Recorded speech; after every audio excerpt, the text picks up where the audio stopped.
Alright everyone, just a little heads up here on the setting up of the power transistors, voltage regulators.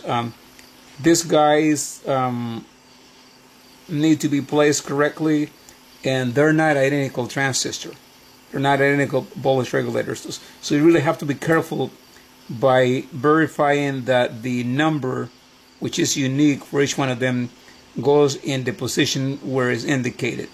Otherwise you'll be in big trouble. Hopefully I got them all right. That will be Q2, that'll be IC1, IC2, and I'm missing just IC3, which I'm going to put. I actually put silicon on both sides. You're supposed to just put it on one side, but hey, it's not going to hurt. So I'm going to put silicon so that this little piece stays in place. And as I place that, then I'm going to put my transistor like that, if you can see me. Alright, so this has to be done right once again, and you want to do this right, especially right now. So if you do something wrong right now and you solder, then there'll be more trouble. I'm missing a spacer, so there's a spacer that goes in the back, see that? And so you put the spacer has two actually dimensions, has two diameters. The smaller diameter goes in front, and it comes towards the front where the voltage regulator is, and then you put it in like that, and then you put your knot in. So that's the way this goes. Once again, review the graphics and schematics so that you don't incorrectly place these components, because placing them incorrectly will be a little bad, because it's going to be more work. Try to fix it up. So just be mindful of this, okay, as you assemble this part, the voltage regulators. Alright, and this is a huge heat sink, so you can dissipate all the heat generated by the power supply. I think I got it right according to the instructions. I should be all good. And we can move up from this part. Let's see how much I can show you here. There you go. We're going to mount the fuse holder. Fuse holder goes into the case. And I think I had the fuse holder here somewhere. Here it is. So this guy will go on the case. And accordingly, the side lug goes on top. So you have to remove the nut and the washer.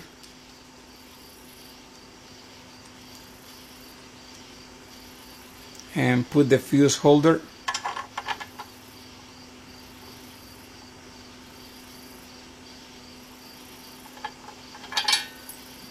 Yeah, I got it. So it's all good.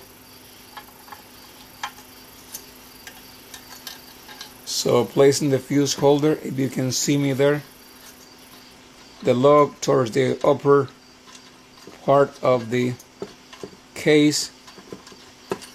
And once again, it's easy to misthread these nuts, so try to do it right. Don't force the threads.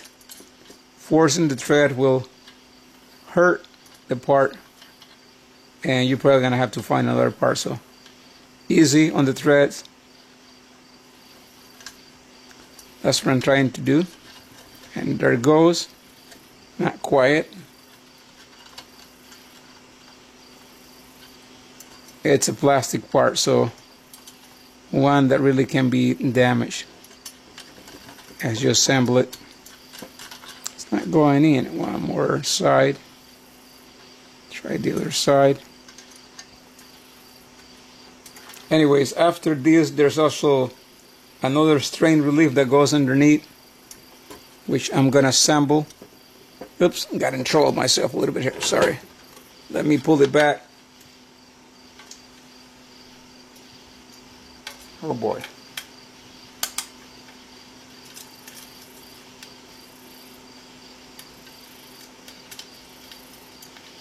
This should thread in fairly easy. I'm having a little trouble. Hopefully the thread is still good.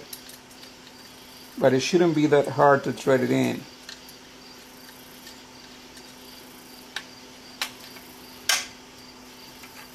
Okay, you hear the sound of the cracking, so it's giving me a little trouble. It's plastic.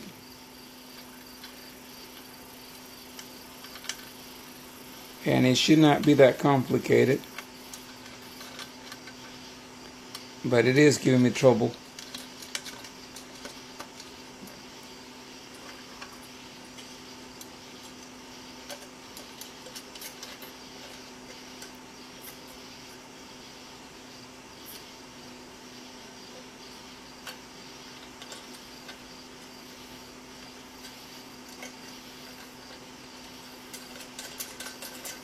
There we go.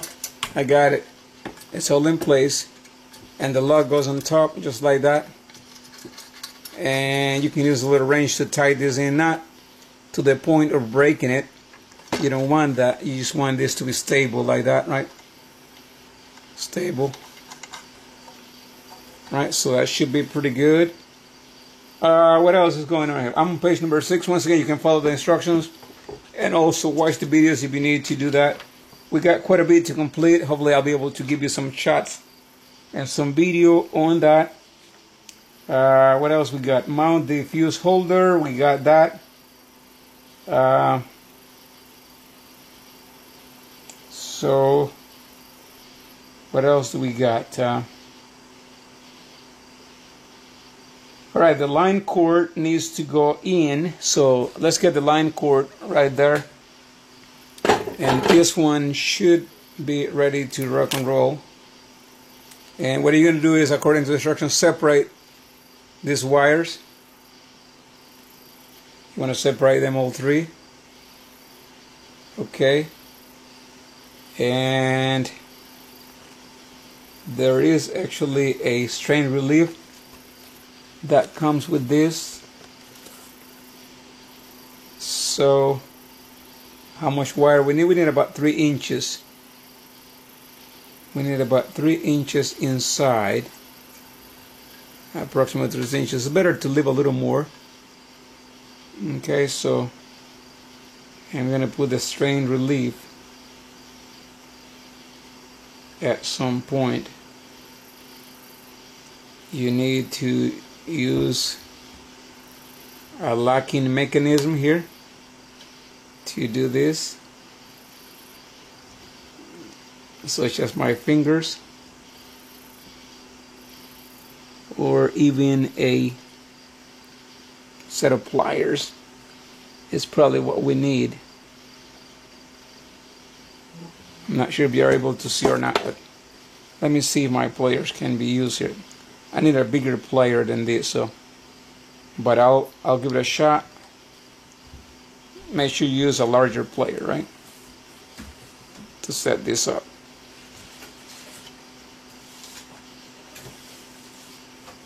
I think I have some mechanical pliers in there somewhere. Okay, so with that we can lock it in place. There we go. So it should be in place. You already heard the click. And here is the wire feeder.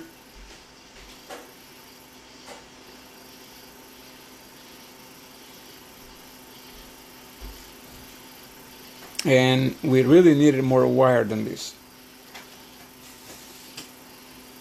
Sorry about that. I think we need more than that. So let me see if I can pull it, otherwise I'm going to have to get it out.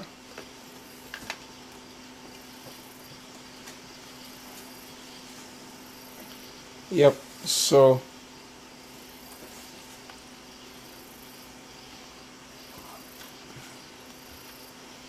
it's probably alright.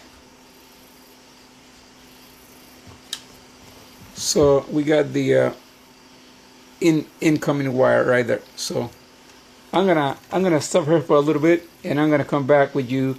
Try to complete page number 6 as you see, and follow the instructions, and you should be able to get to this point and where you were ready to install the transformer on this thing here. Okay, so see you in a little bit.